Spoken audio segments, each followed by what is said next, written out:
esos cuatro ejes se derivan una serie de reformas concretas, pero en los ejes en general hay un cierto acuerdo en diferentes espacios académicos y especializados en materia electoral. Lo que sí no debemos perder, estimados colegas, es el momento político. Si perdemos este momento político en donde la energía social es la que está impulsando la posibilidad de la reforma, lo que vamos a perder es la capacidad de poder cambiar las reglas del juego político. Porque en definitiva los que deciden qué se reforma, cómo se reforma y en qué tiempos son los mismos políticos. Bueno, abriendo un poco la pregunta para el resto de panelistas, solo hace falta voluntad política y aprovechando el tema de esta conferencia que es participación ciudadana, con todo este movimiento que se está generando, ya la realidad es otra y la reforma sí o sí se tendrá que dar, de acuerdo también a lo que quiera el ciudadano, no solamente a conveniencia de los partidos políticos. ¿Qué piensa Felipe? Bueno, yo creo que hay dos elementos que hay que agregar en términos del proceso de aprobación de estas reformas. El primero es que la ciudadanía se sienta satisfecha con el trabajo que se está dando desde los actores relevantes de sociedad civil, que son los que están ahorita cargando un poco todo el proceso de definir la agenda, de consensuar los temas y eventualmente de elaborar el texto de la propuesta de reforma a la ley electoral. El segundo elemento, y es el que particularmente a mí me preocupa, Cristian mencionaba que hay un consenso generalizado de los temas a reformar, pero creo que todavía hay algunas áreas, por ejemplo, los elementos específicos del financiamiento, algunas recetas del sistema electoral, en donde creo que todavía hay más disensos que consensos. Y mi miedo es que no logremos superar los disensos y que eventualmente el paso del tiempo vaya retrasando el proceso de aprobación de reforma. Yo creo que esos dos temas los tenemos que superar. Pedro, de acuerdo a la coyuntura política que hoy estamos viviendo y de cara a las elecciones en el mes de septiembre, ya vamos a hablar de ese tema puntual, ¿cuáles crees que deberían ser esas reformas? ¿Cuál es la prioridad dentro de todas las que se plantean?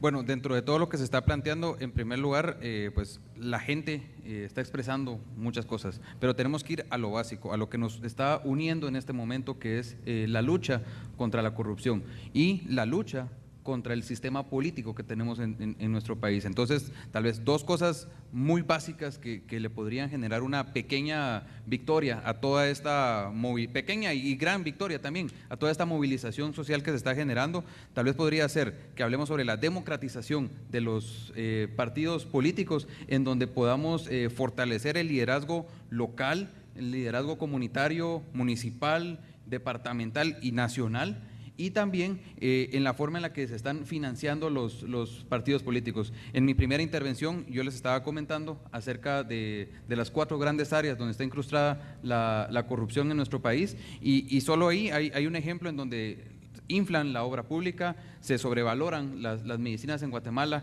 el narcotráfico busca financiar también los partidos políticos, y el contrabando, que para nadie es un secreto, es un vínculo de corrupción muy grande que se encuentra en diferentes instituciones en el país. Y también el TCE debe de tener herramientas para poder castigar de una manera más fuerte a los partidos políticos, a los candidatos, porque lamentablemente se basan en sanciones muy pequeñas, que a la larga para ellos les sale más barato pagar la sanción y seguir infringiendo la ley y caer en delitos electorales que a la larga las sanciones son tan mínimas que no les afectan y no les hacen daño. Yo creo que en este momento el Congreso de la República debe de adquirir un compromiso con esta movilización social que está clamando por un cese a la corrupción, una lucha frontal contra la clase política en nuestro país, que no nos ha generado mayor resultado más que lo que estamos viendo en este momento, un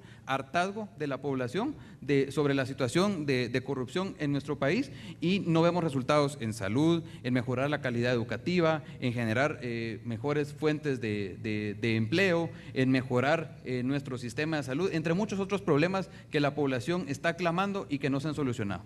¿Quién debe ser, Marielos, el actor principal a la hora de querer generar consensos? El Tribunal Supremo Electoral está convocando mesas, hay varias reuniones de distintos grupos que están planteando reformas a esta ley electoral y de partidos políticos. ¿Cómo lograr el consenso para que responda realmente a lo que hoy necesita el país? Bueno, esa es la pregunta del millón. Creo que ha sido la mejor del momento, porque en este escenario hay una cierta desconfianza de parte de la sociedad civil que está participando a que alguno de los actores tradicionales tome el territorio y haga haga valer sus intereses sobre los de los demás. Me parece que ese consenso va a ser difícil de lograr. Por naturaleza, me parecería que sí es el Tribunal Supremo Electoral el principal actor, y aprovechar que actualmente pues están haciendo una gestión que ha tenido cierta aprobación por parte de la sociedad, pero tomar muy en cuenta que esta sociedad con la que está trabajando el Tribunal Supremo Electoral actualmente es una sociedad que, uno, ya está mucho más despierta, y dos, no se va a conformar con cualquier cosa. Así que ese consenso sí va a ser un reto enorme. Y solo quería acotar algo al tema de las sanciones que comentaron mis dos compañeros. Sí creo que no debiera ser únicamente la sanción económica, las sanciones ya debieran ir a un nivel mayor, como en otros países en donde la sanción económica va acompañado de una prohibición para que ese partido político o participe, o que ese diputado ya no puede pasar a las listas durante los siguientes 8 años. Una cosa que francamente duela, para que sea un desincentivo y no una multa que meto dentro de mi presupuesto y que le pido a mis financistas más plata para conseguir pagarla con tiempo. Ricardo, perdón. Sí, adelante. Me parece que adelante. el momento político exige madurez política. Philippe planteaba los disensos, y es que nos hemos históricamente concentrado en lo que nos separa y no en lo que nos une. Y quedarnos solamente con lo que nos divide en este momento nos va a llevar a perder el momento político. Si no logramos ponernos de acuerdo y superar el tradicional divisionismo entre los diferentes sectores sociales, lo que vamos a hacer es perder la energía social que hay en este momento en las calles, la energía social que hay en diferentes organizaciones especializadas y centros de pensamiento, y lo que vamos a perder es la oportunidad de impulsar una reforma que, por lo menos para las próximas elecciones, tanto esta como la siguiente, se pongan reglas claras en el juego político. Bueno, pasamos a la siguiente pregunta, es para Marielos, después todos podrán participar en la discusión. Reformas muchas, recién Cristian hablaba de entregar un paquete de leyes a los futuros gobernantes del país, sobre todo para privilegiar o priorizar la transparencia. Hablemos de la ley de servicio civil. Marielos, ¿qué reformas cree que son necesarias para esta cuestionada ley? Bueno, me parece en primer lugar que efectivamente dentro de las prioridades que existen en el país, y es algo evidente durante este último mes en que han salido a la luz tantos escándalos de corrupción, sin duda alguna la calidad de nuestros funcionarios públicos está en este momento en la peor de las situaciones.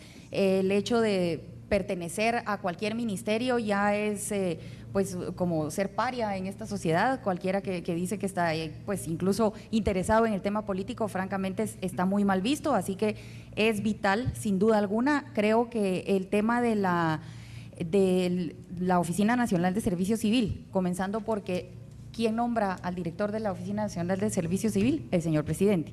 Y todas las instancias que tienen que ver tienen una cuentadancia con el Ejecutivo, así que no funciona de una manera independiente. Debiéramos tal vez abrir un poco los ojos a otros modelos de administración pública que hay en el mundo y que han funcionado durante los últimos años con gran éxito, y que le dan al funcionario público ese orgullo de pertenecer a una élite de guatemaltecos que están sirviendo a su país, y por qué no ser bien remunerados por ello, pero no remunerados con prebendas, con privilegios, con gasolina y con vehículos.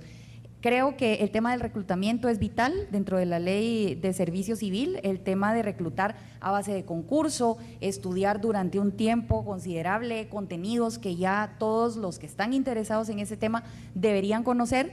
El segundo, el sistema de promociones y despidos debería estar basado en evaluaciones de desempeño que no haga su jefe superior, porque lógicamente hay una relación directa y siempre se van a dar algunas preferencias. Este sistema pues debiera ser muy independiente, y luego pues establecer la carrera del servicio público. Las personas que ingresan a esta carrera deberían tener, aparte de todo ese orgullo durante los años que sirvieron, pues ya ir subiendo en base a este escalafón, a esta evaluación, y poder jubilarse con honradez y con dignidad. Filipe, ¿coincidís con esto o qué más debería tener este nuevo sistema de administración pública en el país? Yo agregaría, bueno, si se fortalece el modelo de los concursos de oposición y las plazas permanentes dentro de las instituciones públicas, ya se puede reducir el personal por contrato o por asesoría, que se ha convertido, por un lado, en la fuente del botín de los partidos políticos, pero también por el otro lado, la única fuente o una de las pocas fuentes que existen para que las instituciones operan debido a la inamovilidad de los trabajadores permanentes. Entonces, mejorando el primer elemento de los contratos 011, 021 y 022, que son los renglones permanentes, ya no se hace tan necesario los contratos vías asesorías y temporales. Aparte de eso, creo que también la ley de servicio civil tiene que regular todo lo referente a la suscripción de pactos colectivos y tiene que abrir la puerta para poder revisar muchos de los pactos colectivos que ya están suscritos, particularmente porque hay pactos colectivos que son leoninos para el Estado y les genera una carga financiera al Estado que es insostenible en el mediano plazo. El ejemplo paradigmático es el del Congreso de la República, en el cual se establece un aumento salarial del 10% anual. Yo creo que esos dos temas se tienen que incorporar en la ley de servicio civil para atender la forma como los sindicatos públicos también han bebido del botín del Estado. Más allá de los casos de corrupción que conocemos y que se están investigando, ¿de qué manera la ley como hoy está permite o no permite, mejor dicho, que se pueda avanzar en temas tan importantes como educación, como salud, con este famoso tema de los pactos colectivos y muchísimas otras trabas que puede tener la administración pública a la hora de querer ejecutar? Yo quisiera de pronto referirme a que los pactos colectivos no son malos en sí mismos. Digamos, son herramientas que permiten la negociación patrono-trabajador. El problema es que en Guatemala se han desnaturalizado. La herramienta se ha llevado a un extremo negativo y entonces lo que hace el pacto colectivo es muchas veces detener la misma función pública. Me parece que el reto inmediato que tenemos es despolitizar la función pública y revertir el proceso de desprofesionalización de esa función pública.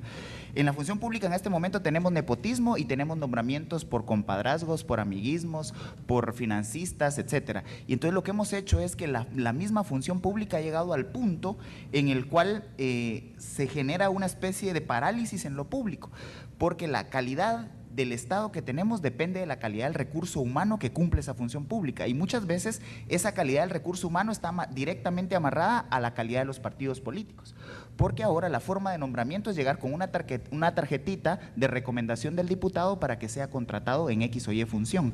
Entonces, lo que hay que revertir de manera inmediata es, uno, evitar la politización y el nepotismo dentro de la función pública y dos, despolitizar el ejercicio de esa función pública.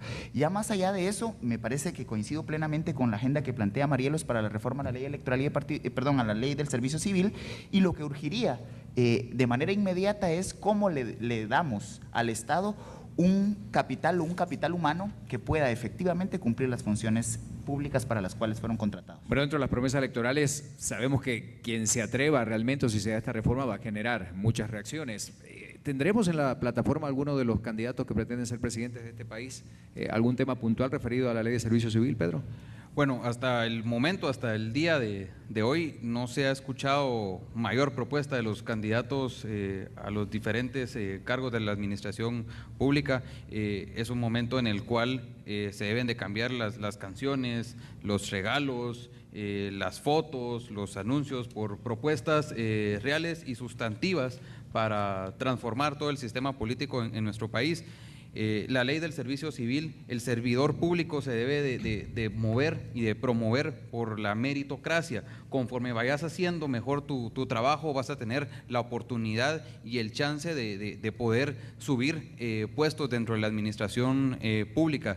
La administración pública debe de ser vista como un honor el poder servir al pueblo de Guatemala. Y recordemos también que no existen solo mandos altos dentro del sistema del Estado guatemalteco, hay mandos medios y mandos bajos. Todos, absolutamente todos, son pilares esenciales en el funcionamiento del Estado guatemalteco. Y por eso es súper importante que el reclutamiento y el momento en el que las personas son contratadas sean examinados, sean evaluadas las capacidades y las competencias de las personas para que el servicio a los ciudadanos guatemaltecos sea lo mejor. Y hasta el momento, retomando la pregunta que me estabas haciendo, Ricardo, no se ha visto que los candidatos presenten estas propuestas. Están yendo sobre cosas muy superficiales y solo para decir, miren, estamos en contra de X, Y, Z tema, pero no se ha adentrado a discutir los temas que la población está exigiendo en estos momentos. Bueno, antes de pasar a la siguiente pregunta, Felipe, ¿cuál crees que puede ser el costo político si algún candidato o el que llega al gobierno decide tomar realmente cartas en el asunto? Costo político y social también, ¿no? En el caso de la reforma a esta ley. Bueno, creo que es parte de la agenda que la ciudadanía está pidiendo que se modifique. Si los políticos no atienden las demandas de la ciudadanía, pues naturalmente se construye esa percepción de que el sistema de partidos es ilegítimo, es no representativo, y empieza a crecer las demandas de una depuración completa o una especie de borrón y cuenta nueva. Entonces yo creo que el riesgo que hay es que si no se atiende ahorita las demandas de la ciudadanía, solo se abre el espacio para que se agudice la crisis y que haya pues el escenario para un posible rompimiento institucional. Bueno, vamos a pasar a la siguiente pregunta. Vamos a hablar de una serie de leyes que son de fundamental importancia y que deben ser para muchos reformadas, y es la ley de contrataciones. Hablando de la transparencia, hoy sabemos que la principal exigencia de esta participación ciudadana es justamente terminar con la corrupción en el país. Pedro, comienzo contigo. ¿Qué reformas crees que son necesarias a la ley de contrataciones? Bueno, yo creo que cuando hablamos de las contrataciones, lo más importante es promover la transparencia. Hemos visto cómo a través del portal de Guatecompras y los diferentes medios que existen para poder ver cuáles son los proyectos que se están asignando y cómo se van a aplicar. Muchas veces se hace solo por requisito, y en cuestión de minutos ya se contrató a la empresa o a la persona que quiere aplicar hacia determinado proyecto. Entonces creo que debemos de empezar por fortalecer el portal de Guatecompras y la forma en cómo se generan todos estos mecanismos de contrataciones, que muchas veces es ahí donde se juegan las vueltas de corrupción en el país, y ahí es donde muchas veces, sin darnos cuenta, porque suceden en cuestión de minutos, se asignan grandes contratos, sobre todo para la obra pública, donde no nos damos cuenta de cómo es que se están manejando los costos y los gastos de estas operaciones, y ahí es donde podemos empezar. También es importante que en estos momentos pues el costo político y el castigo social, que la población pueda incidir en la clase política en el país, sea continua, se mantenga y pueda incidir para que la ley de contrataciones, la ley de servicio civil y las reformas a la ley electoral pues puedan continuar un proceso en que el Congreso de la República no nos dé una llamarada de tusa y que solo abra las mesas de discusión y todo este momento tan importante que se está dando en Guatemala se apague y después puedan continuar los mismos de siempre con las mismas negociaciones de todos los días. Marilo, ¿cuál es el talón de Aquiles de esta ley? Porque el portal está, escuchamos en este gobierno y administraciones anteriores reiteradas denuncias de distintos diputados en relación a contrataciones dudosas. ¿Qué está fallando entonces? Mira, en realidad lo que falla son las personas, porque si uno analiza la ley no es tan mala como la podríamos considerar. Lo que sucede es que tiene enormes dosis de discrecionalidad. Entonces nos da espacios para que si el funcionario es corrupto y tiene algunas prácticas un poco no dentro de lo ortodoxo, pues entonces es muy fácil burlarla. Segundo, tiene el servicio civil tiene todavía estos salarios un poco anticuados, y las personas que buscan ocupar un puesto de confianza al lado de un ministro que quiere hacer algo bueno, no van a dejar su trabajo para irse a trabajar con él por un salario tan pequeño. Entonces, lo que mencionaba Philip, tenemos este número enorme de 029, que son las contrataciones que se hacen por servicios profesionales. Creo que ahí estaría lo más grave, pero lo principal es realmente la honestidad del funcionario público que se está haciendo cargo de poner en práctica esta ley. ¿Coincidís con esto, Philip? Sí, yo aparte de eso creo que el problema de la ley de compras y contrataciones es que ya es obsoleta. Es una ley que data de 1992, bajo la tecnología y los plazos del 92. Entonces el gran problema es que si yo quiero hacer el proceso de la ley, una compra, o mejor dicho, una licitación en el Estado puede tomar de 6 a 9 meses. Entonces los ministros o las unidades ejecutoras prefieren asumir el costo político y fraccionar o irse vía compra por excepción o irse compra directa, porque el proceso en sí mismo es muy engorroso, porque está planteado un proceso de hace 25 años. Segundo, creo que también es importante revisar todo el tema de las juntas de licitación.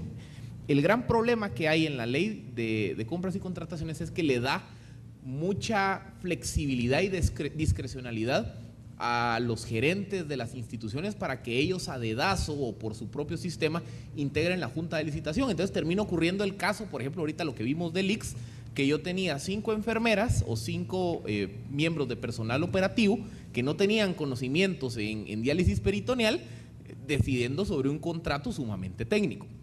Tercero, aquí se necesita un registro de precalificados. Es el registro de precalificados, que haya un órgano externo que certifique qué vendo y qué no vendo yo. Droguería Pisa no debió siquiera haber podido participar en esa licitación del ICS, porque sencillamente dentro de sus funciones normales como empresa no estaba a prestar ese servicio. Entonces yo lo que necesito es crear ese órgano externo que me dice: usted vende medicina, usted vende lápices y usted hace tal cosa. Y si yo el día de mañana quiero dar servicio de parto, no lo puedo hacer porque en el registro de precalificados yo no tengo la certificación de que lo haga. Y lo último también, así como hay que revisar la forma como se integran las juntas de licitación, hay que establecer un órgano paralelo de control bajo otro modelo, una especie de junta de impugnación, que revise desde el plano administrativo lo actuado por la junta de licitación, y todo ello reduciendo plazos para presentar las plicas, para la revisión y demás, para que los procesos no me duren 9 meses, sino me duren, ¿qué? 3 semanas, un mes. Cristian, antes de pasar a la siguiente ley y sus reformas, ¿qué pensás de este tema?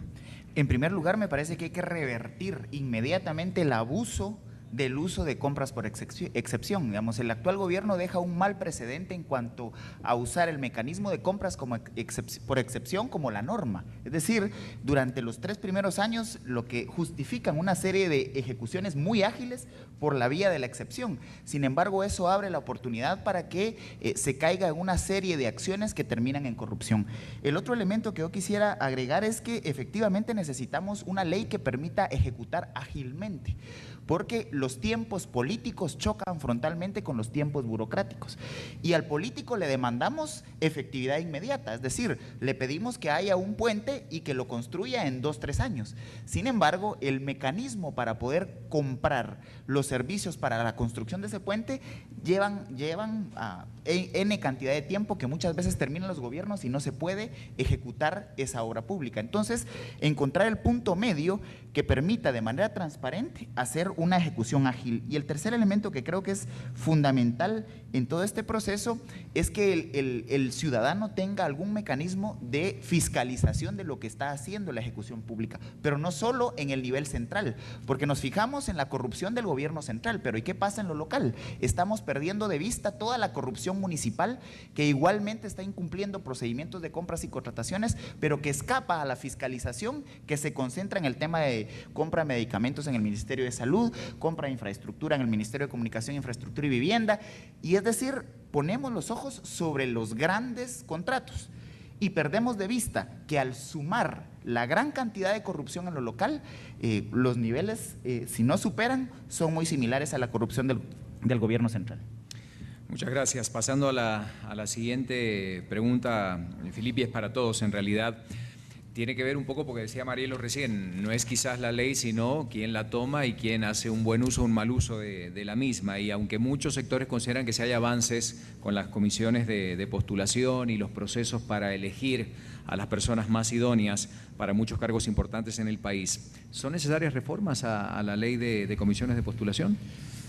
Miren, hay un poco el paralelismo, es como que yo tuviera un paciente con cáncer y metástasis. Porque yo puedo venir y decir, bueno, puedo tratar la metástasis del cáncer, pero no estoy tratando el origen del problema. Eso es un poco la dinámica de la ley de comisiones de postulación y toda la reforma al sector justicia. Yo puedo tocar o puedo reformar la ley de comisiones de postulación, pero no estoy tratando el origen del problema, que es la forma de elección de jueces, de magistrados, la autonomía funcional del sistema de justicia, y para eso sí se necesita una reforma a la Constitución.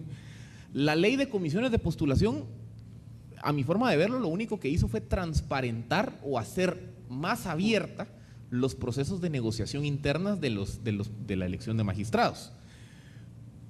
Pero al final el modelo de la comisión de postulación ya está agotado. Lo único que ha incentivado es la proliferación de universidades y facultades de cartón que se forman con el expreso objetivo de capturar las instancias del sector justicia y de la Contraloría. Hay que sacar a la academia de los gremios profesionales porque, otra vez, esa medicina me salió más cara que la enfermedad. hay que fomentar la carrera judicial, y eso implica que tengo que cambiar el modelo de elección de magistrados, tanto de apelaciones como de Corte Suprema de Justicia, pero esa es una receta constitucional. Y un poco como les dije, yo creo que si tuviéramos que plantear una hoja de ruta, en el corto plazo podemos reformar la ley de comisiones de postulación, por lo menos para maquillar el sistema en el corto plazo, reformar la ley electoral para tener un nuevo modelo de integración de Congreso o un nuevo modelo de integración de una constituyente, y ya con una nueva reforma electoral y un nuevo tipo de Congreso o un nuevo tipo de constituyente, y entregarle a esas instancias la reforma a la Constitución. Porque si yo le entrego desde ahorita la reforma a la Constitución, yo abro la puerta y no hay garantía que me va a salir de ahí. Marilos, ¿cree que la reforma realmente de raíz depende de una reforma a la Constitución?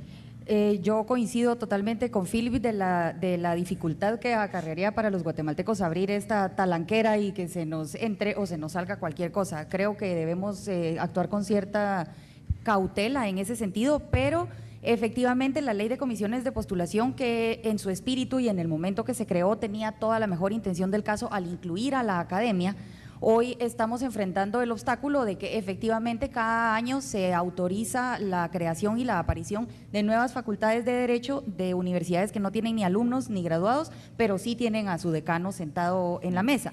Estamos hablando de comisiones de postulación de más de 30 personas que son operadores políticos que están ocupando ese puesto específicamente para ubicar a sus peones que van a ocupar luego el Instituto de la Defensa Pública Penal, la Corte Suprema de Justicia y lo que estamos viendo actualmente, es decir, unas cortes totalmente cooptadas, nada independientes, que actúan al son que le toca ese diputado que votó por ellos, porque aparte el sistema incluye este momento decisivo en el que la lista va al Congreso y finalmente son los congresistas los que votan para nombrar a nuestros jueces. Así que creo que aun cuando esta ley se hizo en ese buen espíritu, sí, sin duda alguna tiene unos grandes retos que se deberían resolver: el número de miembros, la forma como se lleva al Congreso para que no tengamos que depender. Los profesionales del derecho tienen que ir a hacer un lobbying al Congreso para ver cuántos votos ya llevan y hacer, el tema es un mercado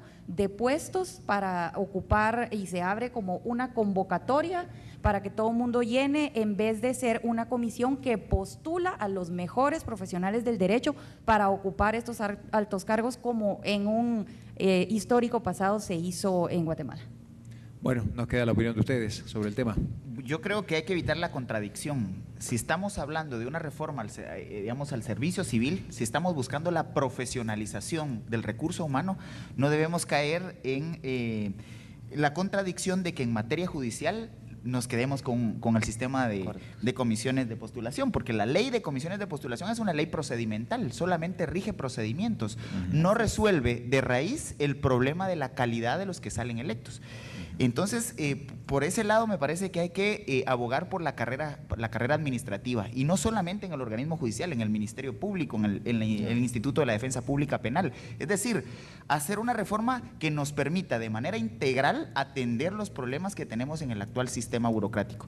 Y eso nos lleva obviamente a evitar esa dicotomía entre, bueno, nos vamos por un lado en la ley de servicio civil, pero mantenemos el cáncer en el organismo judicial y en los otros mecanismos de postulación y nominación por vía de comisiones. Aquí me parece que el momento político nos da para hacer una reforma profunda e integral del sistema que tenemos. ¿Coincidís con eso, Pedro? Bueno, yo coincido en el sentido de que ya la ley de comisiones de postulación está obsoleta. Recientemente en los procesos de las elecciones nominales nos pudimos dar cuenta cómo las negociaciones, a pesar de que las sesiones son abiertas, ya las negociaciones se dan afuera, se dan de forma privada. En algunos casos cerraron las puertas y sacaron a los asistentes de las mismas sesiones. Y creo muy importante en que, así como lo estaba diciendo Cristian, así como se está promoviendo una carrera de servicio civil, también se promueva una carrera judicial, una carrera fiscal, una carrera en las diferentes instancias del servicio público en el país. Y sobre todo, muy importante, si estamos hablando de generar todas este tipo de reformas, creo que lo principal y lo más importante y con todo respeto se los digo, es empezar por la depuración del Congreso de la República, porque ahí es donde se está quedando trabado todo. No puede ser posible que los diputados pasaron casi 100 días sin haber legislado y solo estar convocando y llegar a cobrar el salario, llegar a cobrar las dietas y llegar a cobrar a los asesores, pero no pasó nada. Yo creo que es importante que el Congreso de la República empiece por una depuración, y ahí es donde los guatemaltecos y toda esta movilización, como bien lo hablábamos al principio, podemos sentar un precedente emitiendo nuestro voto en las próximas elecciones y respaldando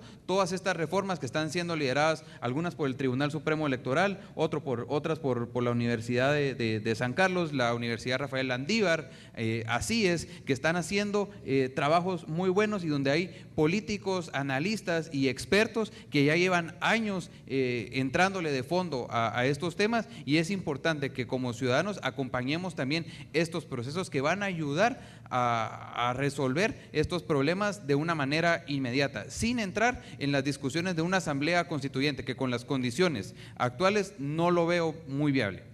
Bueno, suena muy bien eso que decís, Pedro, en relación a que los ciudadanos acompañen estos procesos. Por Marielos, la pregunta es ¿cómo?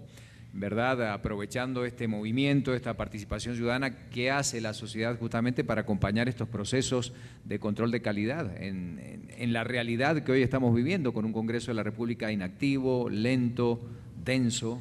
Me parece que es el momento histórico tal vez más propicio para que los ciudadanos tomemos conciencia. Uno, que creo que ya está bastante avanzada esa tarea.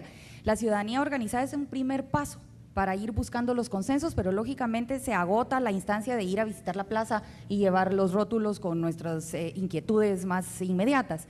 Creo que es urgente pasar a la acción, creo que los ciudadanos tenemos las capacidades de poder hacerlo, y el reto principal creo que es lo que hemos mencionado varias veces acá, llegar a consensos. Esto implica escuchar al otro, el proceso que considero el más difícil en una sociedad como la nuestra, que tiene enormes desafíos en temas de unidad.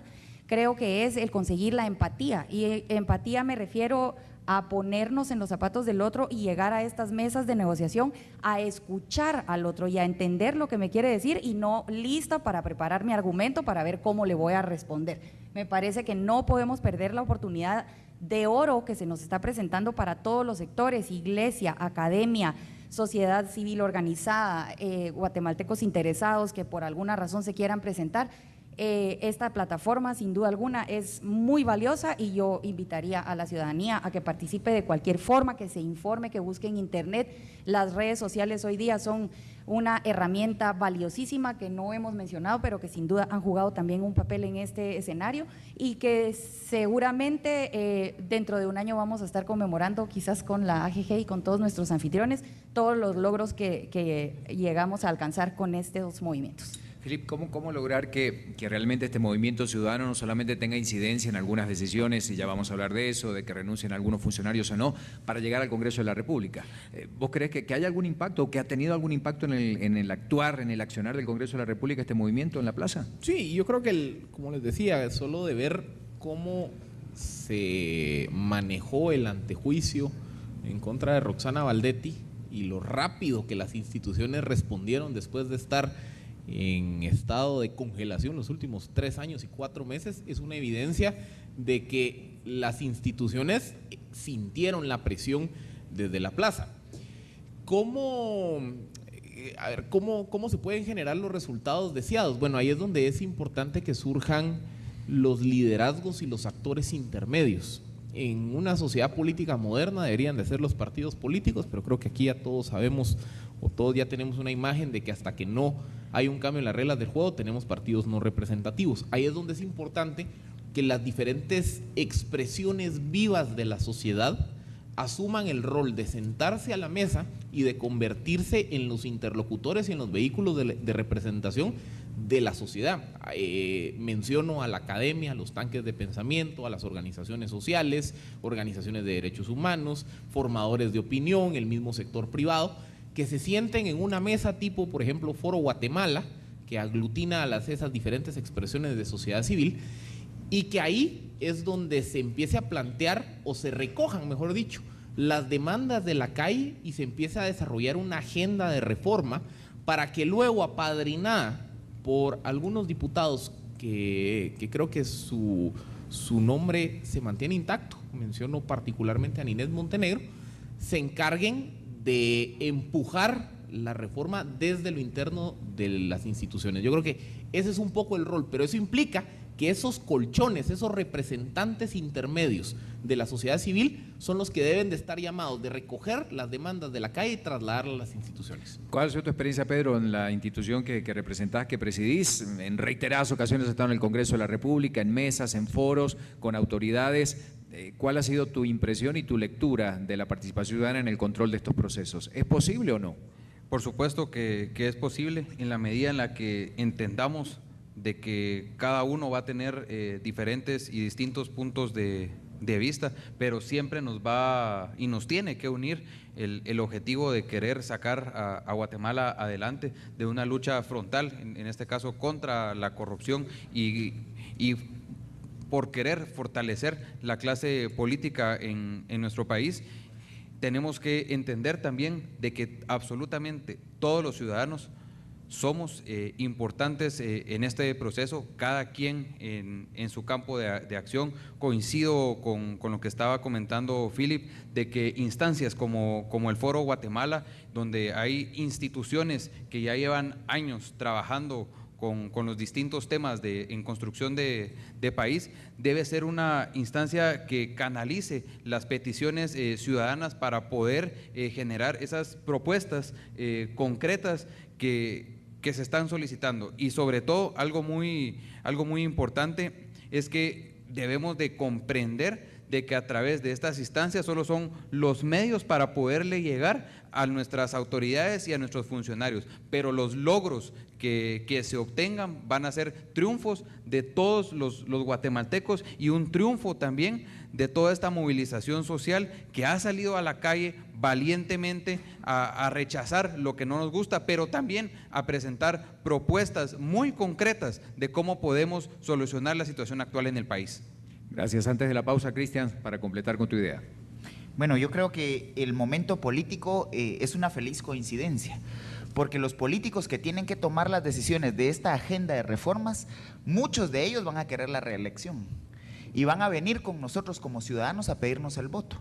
Y entonces es el momento propicio precisamente para impulsar una agenda de reforma profunda del Estado, en donde el actor determinante no es el actor político, porque ese actor político, si no toma las decisiones apegadas a lo que se demanda desde la sociedad civil organizada y no organizada, va a correr el riesgo en urnas de quedar fuera de un sistema que quiere seguir controlando.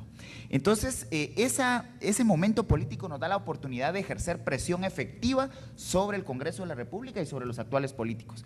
Si perdemos el momento, y quiero ser muy insistente en esto, si perdemos el momento por dividirnos en agendas particulares, por centrarnos en la agenda total de mis intereses o de mi sector o de mi actor político, vamos a perder la posibilidad de generar la presión suficiente para que esos políticos en el Congreso de la República aprueben en este momento la agenda multietápica de reformas que necesitamos. No podemos perder esa oportunidad. El voto es el elemento decisor en última instancia de los políticos, y ahí me parece que en este momento histórico nos da a los ciudadanos la posibilidad de hacer la presión necesaria. Bueno, muchísimas gracias. Hacemos nuevamente una pausa, la última de este primer programa en este, espacio donde vamos a discutir varios temas de la campaña con la posibilidad de escuchar de viva voz de los especialistas sobre, puntos de la realidad guatemalteca. Así que no se vaya, porque en instantes continuamos y vamos al último bloque con temas interesantes también. Ya volvemos.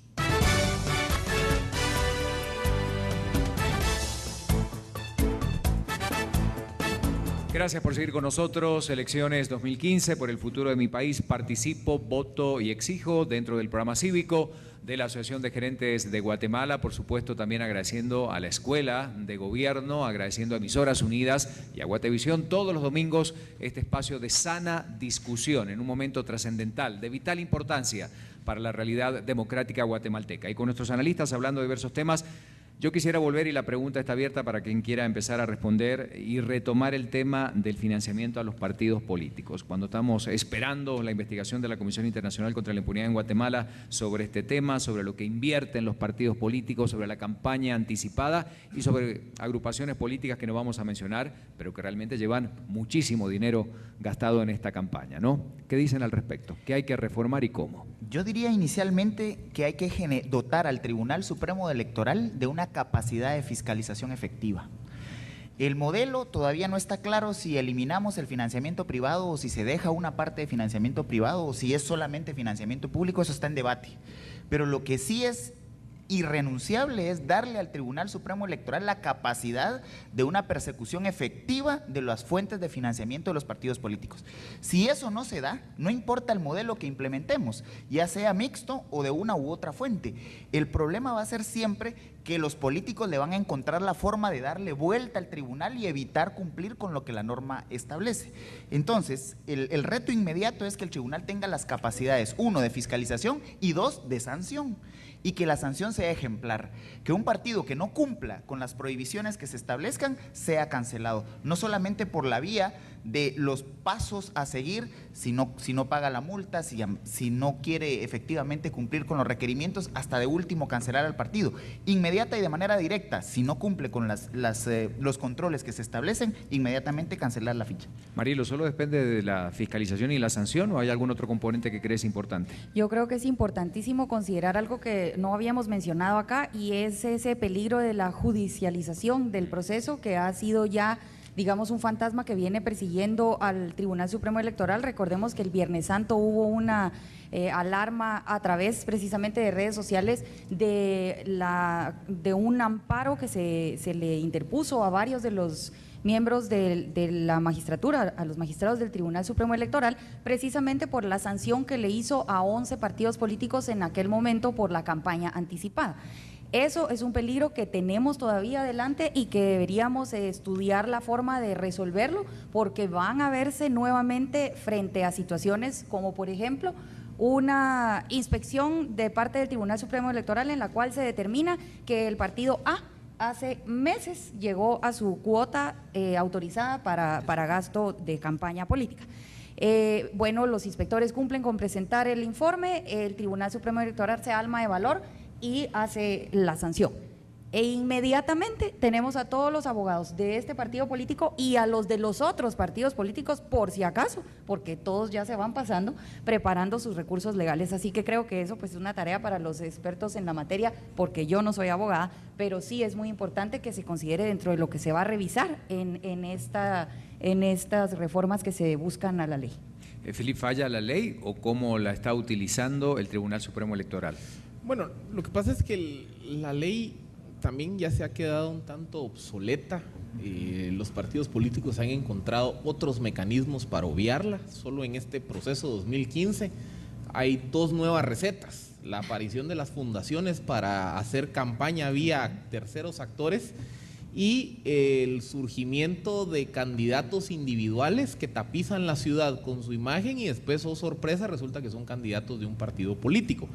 Entonces ahí es donde creo que es importante incorporar conceptos, por ejemplo, de la ley de bancos, de la ley contra el lavado de dinero, o conceptos que ya están incorporados en revisiones fiscales, como el tema de costo de transferencias, que permite a la autoridad fiscalizadora analizar y fiscalizar también a personas vinculadas.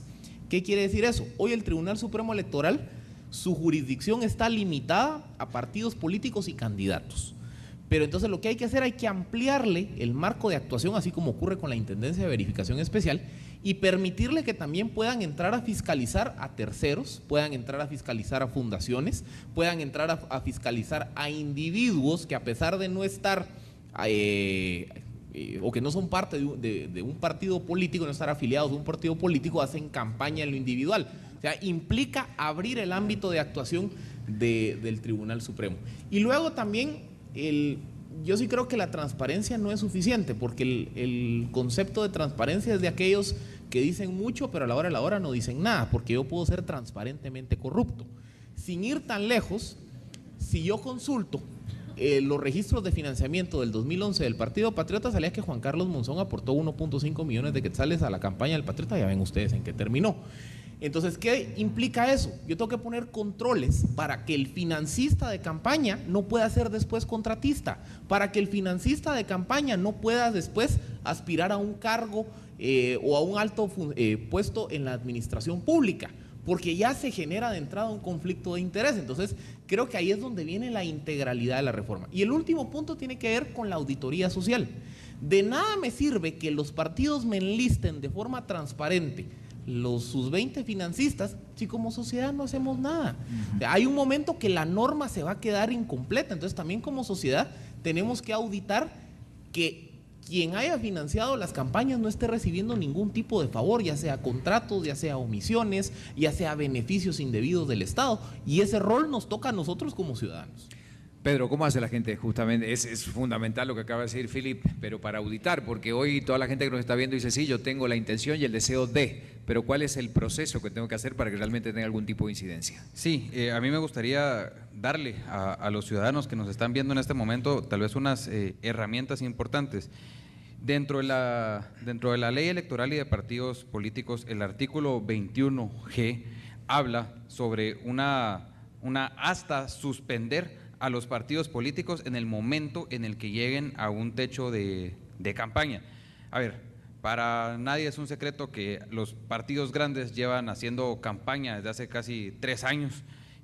Como un ciudadano puedo fiscalizar y auditar a los partidos políticos. Es tan fácil como llamar a los medios de comunicación, preguntarles cuánto cuesta un anuncio, llamar a los medios escritos cuánto cuesta una impresión de una página completa, llamar a las empresas de vallas y preguntarles cuánto cuesta una valla en tal ubicación, hacer un control y hacer números para hacer un cálculo, y con eso, como un ciudadano, puedo llevar ese control de cómo están gastando los partidos políticos y tener un aproximado sobre cuánto es que se está invirtiendo en una campaña política, y con eso pedirle al Tribunal Supremo Electoral que sancione y hasta pueda suspender a los partidos políticos que superen el techo de campaña. Y otra cosa que podemos hacer como ciudadanos está el registro de ciudadanos. El registro de ciudadanos puede autorizar o puede no autorizar a los candidatos a alcalde, a diputado, incluso también a los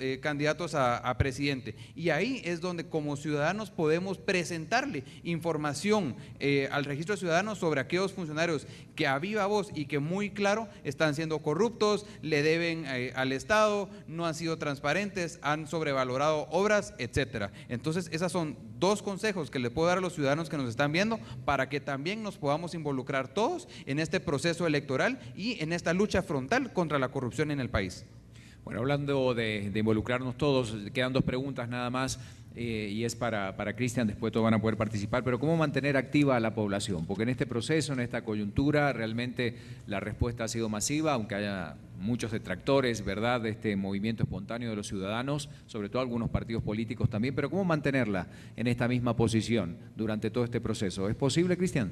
Bueno, en primer lugar, todos los movimientos de calle en el mundo se han conocido a nivel internacional como los indignados, que han ido desde Nueva York a España, Libia, Turquía y algunos otros países en América Latina. Todos tienen una tendencia en el tiempo. Primero, plantean demandas concretas que son alcanzables en el cortísimo plazo. En el caso de Guatemala, el primer triunfo ya alcanzado fue el poder a la vicepresidenta darle un mandato de revocatoria. Ella es electa para representar al pueblo y el mismo pueblo le revoca su mandato. Ese ya es un primer alcance inmediato. Luego viene un segundo momento en donde se empiezan a dispersar las demandas, que es el momento en el que estamos ahora. Algunos siguen con el planteamiento de renuncia ya, otros ya apoyan el tema de reformas profundas al Estado, algunos otros plantean ideas que pueden poner en riesgo inclusive el sistema constitucional y el régimen que tenemos en este momento.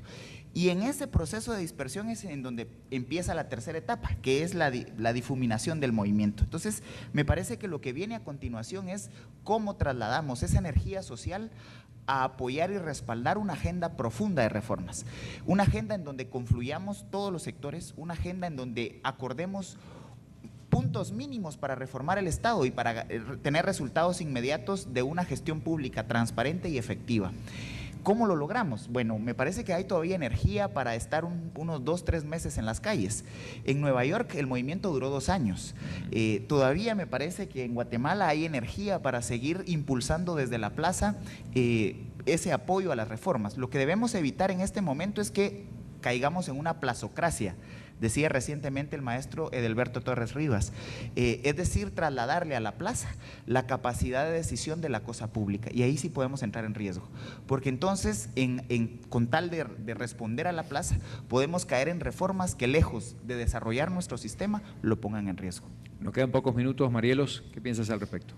Estoy totalmente de acuerdo en el riesgo de la plazocracia, pero efectivamente creo que los chapines tenemos esa perseverancia, por no decir que somos un poco necios, y creo que hasta que no consigamos lograr la meta, que en este caso creo que el común denominador es un no a la corrupción, y en la coyuntura nos puso frente a una situación de este calibre justo unos meses antes de las elecciones, así que como decían nuestros compañeros, hay muchos políticos allá afuera que quieren ser reelectos y hay muchísimos guatemaltecos que tenemos el voto y nosotros tenemos la decisión, así que creo que sin duda alguna vale la pena en primer lugar continuar asistiendo, no por el hecho de llevar a la plaza la democracia, el hecho de que nos vean en la plaza es el recordatorio sutil de que todavía estamos muy atentos, que los estamos observando, que ya no nos van a engañar.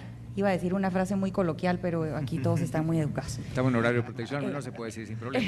Pasada las 9:30 de la noche podemos decir Bueno, tiene algo que ver con la bebida que tomamos en el parque y se llama atol. Ya no nos van a dar atol. En este sentido, creo que los guatemaltecos estamos mucho más informados que antes y que, una vez más lo menciono, tenemos tantos medios de comunicación disponibles, tantos tanques de pensamiento, tantos analistas como los que nos acompañan esta tarde, que nos pueden ayudar a orientar un poco nuestra opinión, y por supuesto somos muy capaces de acercarnos y leer y exigirle a los candidatos sus planes de gobierno, exigirle a los diputados qué van a hacer. ¿Cómo sabemos qué va a ir a hacer un diputado si ni siquiera sabemos quiénes son los de la lista? Llegamos a encontrar la lista cuando nos encontramos con la papeleta que es de otro color. Así que yo los invitaría a que desde lo más íntimo, en sus hogares, en sus empresas, con sus compañeros de trabajo, promuevan la participación ciudadana a través tanto del tema de las plazas como el tema de informarse, de leer mucho, de mantenerse atento de las noticias y de continuar manteniendo, como decimos en Guatemala, el dedo en la llaga hasta que consigamos un gobierno sin corruptos. Felipe, ¿crees que esto está reflejado en el interior también de la República? Hemos visto manifestaciones en Quetzaltenango y en muchas otras ciudades importantes del interior, pero ¿es realmente una sombrilla para toda Guatemala? Sí, totalmente. Creo que algo que empezó como un movimiento puramente urbano, citadino, vimos cómo primero se expande a cascos urbanos en el interior del país y luego a zonas rurales, y el paradigma fue la movilización de los 48 cantones de Totonicapán, parte de la autoridad tradicional de indígena de la zona. También la autoridad tradicional de Chichicastenango manifestó su rechazo, y vemos también la movilización de algunos actores de grupos indígenas y campesinos que se sumaron a la demanda de combate a la corrupción. Creo que es transversal a todo el país, la expresión ya no es exclusivo de ciudad, sino que el país en general se ha sumado no solo a la lucha contra la corrupción, sino a los diferentes subtemas o temas derivados que han salido justamente de las manifestaciones. Pedro. Yo creo que el volcán estalló, el volcán de la participación ciudadana en este país estalló, y es de felicitar a todos los guatemaltecos que han estado asistiendo a la plaza a presentar sus propuestas, sus soluciones, sus peticiones, porque eso es la primavera democrática de Guatemala que hace mucho tiempo nos hacía falta. Las redes sociales han jugado un papel muy importante para poder informar de manera inmediata a casi todo el país.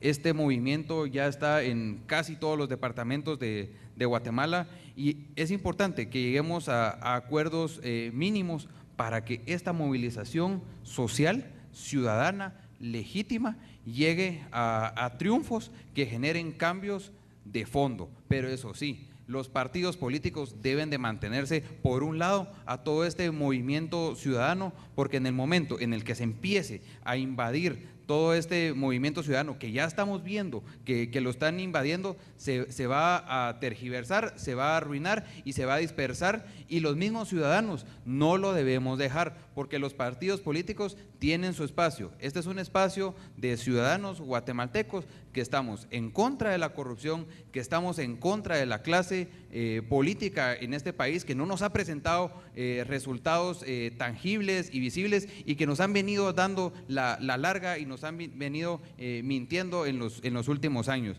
Y tenemos que estar claros que renuncie o no renuncie el presidente, eso no va a arreglar los problemas de fondo. Debemos de arreglar los problemas de fondo con reformas a las leyes claves, con reformas a la ley electoral, con reformas a la ley de servicio civil, con reformas también a la ley orgánica de la SAT, con fortalecer la Contraloría General de Cuentas. El Contralor General de Cuentas se convierte en cómplice de la corrupción en el momento en el que le da un finiquito a todos aquellos corruptos que se presentan como candidatos a diputados y alcaldes, incluso a presidente.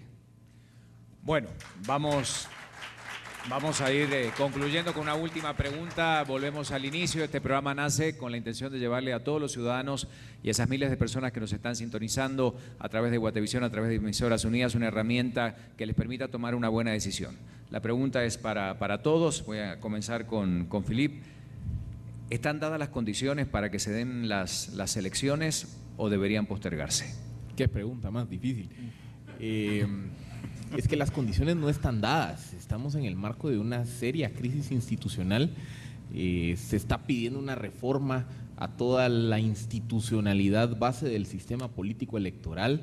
Hay un descontento generalizado con los partidos políticos y la oferta política electoral.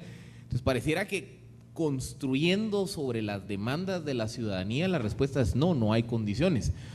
Pero al mismo tiempo también la institucionalidad en Guatemala no deja espacio para suspender un proceso electoral, salvo por razones de una catástrofe natural. Y el problema son los precedentes, porque si el día de hoy yo suspendo o retraso el proceso electoral por esta razón que nos parece legítima, yo ya abrí la puerta para que el día de mañana, cuando haya alguien que tenga otra razón que parece legítima, va a pedir también que se suspenda el proceso electoral.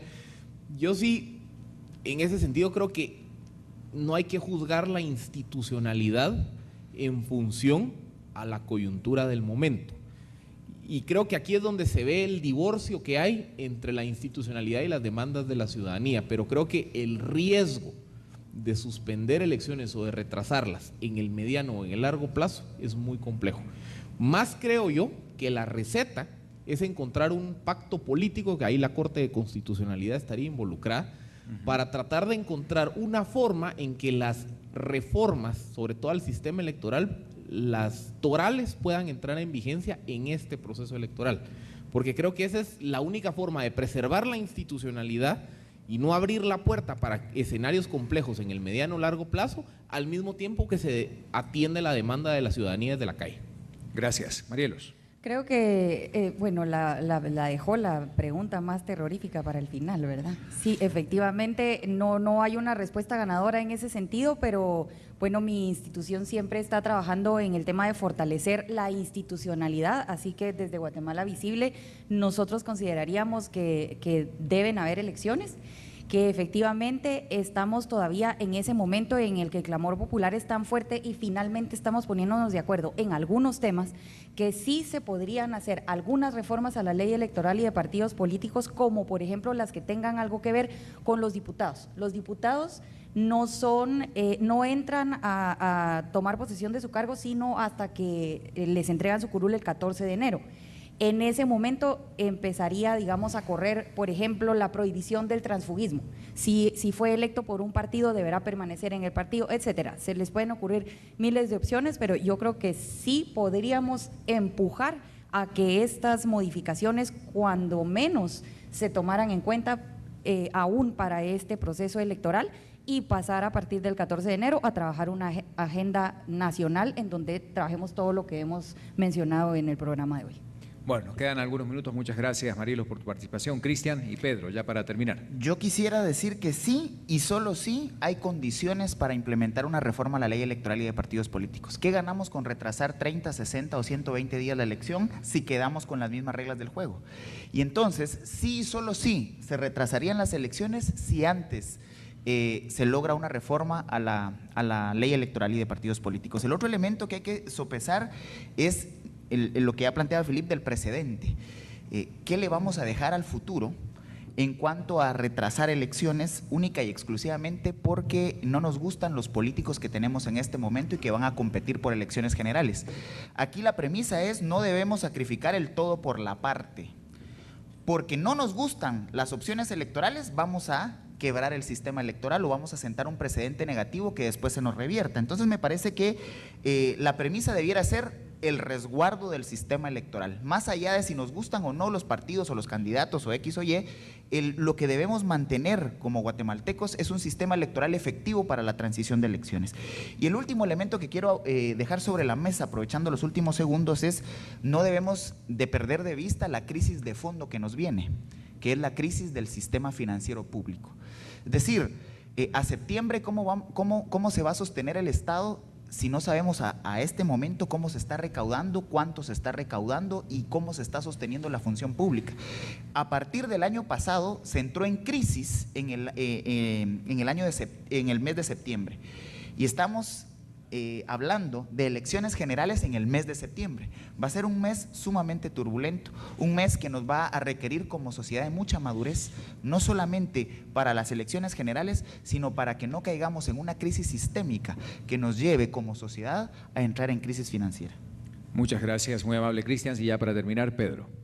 Bueno, yo considero que el proceso electoral debe de continuar y también debe de continuar la discusión a las reformas a la ley electoral. ¿Por qué? Porque debemos de generar candados importantes para que luego los políticos que sean electos no quieran cambiar las condiciones del juego. Por ejemplo, hay algunos que están hablando y discutiendo la reelección. Claramente la Constitución Política de la República de Guatemala no lo permite. Entonces esos candados deben de establecerse dentro de esa discusión que se genere dentro de las reformas a la ley electoral y de partidos políticos. Otro tema que también debe entrar en discusión y se debe de mantener es la curul. Uno, cuando emite su voto en el sistema actual de listados, uno vota por el partido. En ningún momento uno tiene pues la oportunidad de decir: este me gusta, aquel no me gusta y voto por estos diputados. Y la ciudadanía debe de ser garante de este proceso electoral. Debemos de dar un acompañamiento importante al Tribunal Supremo Electoral, que ha dado muestras de querer hacer las cosas bien, y este movimiento ciudadano debe de acompañar al Tribunal Supremo Electoral en los momentos que se vengan, sean momentos difíciles o sean momentos de triunfo, en donde podamos celebrar una fiesta cívica el próximo 6 de septiembre. Bueno, muchísimas gracias a nuestros 4 panelistas. Creo que merecen el aplauso de toda la gente que nos está acompañando.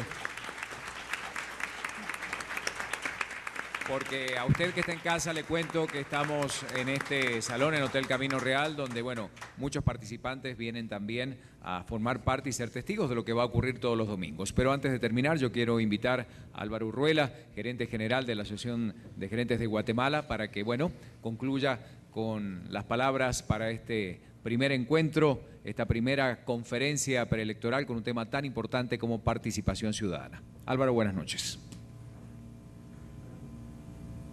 Buenas noches, Ricardo. Muchas gracias a nuestros invitados.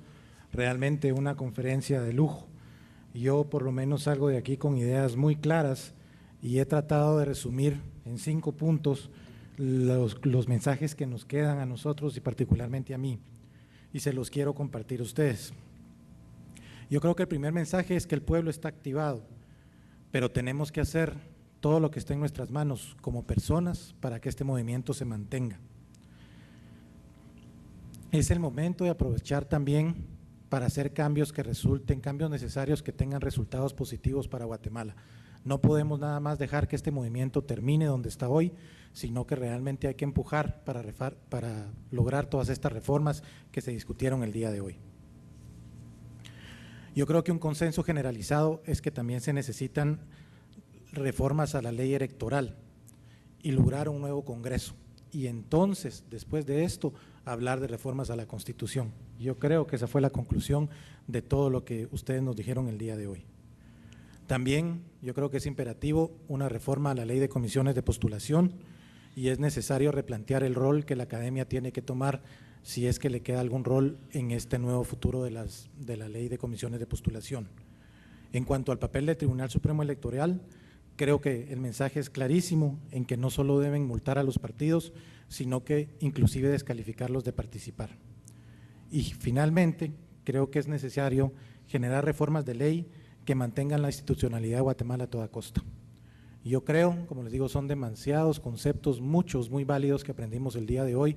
Espero que con este resumen de alguna forma haya podido sintetizar lo que se discutió en esta mesa con tan notables panelistas. No me queda más que agradecerles a ustedes, nuestros socios, invitados especiales, que se han tomado el tiempo de compartir con nosotros. Se dijo varias veces que lo que buscamos es generar información que nos permita a todos nosotros emitir un voto consciente y al mismo tiempo informado, por el que querramos, pero que lo hagamos con las condiciones que sean las mejores para Guatemala. Muchas gracias nuevamente por su participación, señores panelistas. Nuestro más sincero agradecimiento en nombre de la Asociación de Gerentes de Guatemala. Sabemos que su tiempo vale oro y hoy nos dieron una buena parte de él. Muchas gracias a nuestros socios estratégicos también, Guatevisión, Emisoras Unidas y Escuela de Gobierno. Esperamos verlo en las actividades futuras de nuestro programa. Muchas gracias y buenas noches. Muchas gracias, Álvaro Urruela, gerente general de la Asociación de Gerentes de Guatemala. Bueno, y a usted que está en casa sintonizándonos, nos vamos a encontrar el próximo domingo. La intención fundamental es darle las mejores herramientas para que pueda participar, votar y exigir en las próximas elecciones. Muchas gracias y nos vemos la próxima semana. Buenas noches.